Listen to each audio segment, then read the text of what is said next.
তো গাইস চলো আজকে দেখাম তোমাকে নতুন ভিডিও। তো ভিডিও খান হচ্ছে মানে আজকে সকালে কি খাবার বানালাম।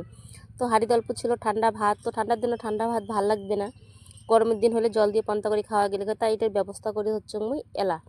তো এটিখানে একে একে সব কিছু কাটিয়ে নিয়েছি, বিনস, মটরশুঁটি, গাজর, আলু, কাঁচা পেঁয়াজ, মরিচ সব কিছু তো কাটিয়ে নিয়েছি। কাটিয়ে নেওয়ার পরে এগুলো কী করে হচ্ছে তেলত আর কি একে একে সবগুলো ভাজি নিবে হচ্ছে। ভাজাটা প্রায় হয়ে গেছে, আর দেখি দিচ্ছেন যে মুই দুধের বাট রেডি করে দিচ্ছি। এটা কার জন্যে? বৃহস্পতিবার ভোর 5টার সময় একজন নতুন অতিথি এসেছে তার জন্যে। তো এটি ভয় দিলাম মুই গ্লাসত করে ঠান্ডা করার জন্যে।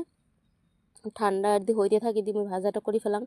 তো এই যে দিয়ে দিলাম মুই ভাতটা দিয়ে ভাতটা ভাজিম। তো শীতের দিনে যেমন করে ভাত ভাজা মোর দুইটা বেটাই খুব ভাল পায় খাওয়ার জন্যে, যার জন্যে করা। তো হালকা আছে ভাতটা এই পাশে ভাজা হোক, মুই তাতে খোয়া আসেন ছাগলটার দুধ, যেহেতু ঠান্ডা করে নিলাম দুধটা, বেশি ঠান্ডাও খাওয়া যাবে না, যেহেতু ওনার মার এক ফোঁটা দুধ নাই। প্রতিবারে বাচ্চা হচ্ছে 5টার সময়, ইনে আমরা হচ্ছে গাইয়ের দুধ খোয়াই এত বড় করে ধরছি।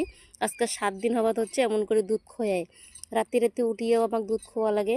দিনে খোয়াই 4বার আর রাত্রি খোয়াই 3বার, এমন করেই দুধ খাওয়াই বাচ্চাটাকে। জানি না এমনি ঠান্ডার দিন পরে কি হয় না হয়, পরে যা হবে তোমার সাথে আমরা শেয়ার করবো। তো যে মুই দুধ খেয়ে বাড়ি এসে যাচ্ছে, মনে আমার পিছনে পিছনে আসি যাচ্ছে। ওই যে দেখো যে আসিয়ে দাঁড়িয়ে আছে, বাকি খুনে আর আসিল না।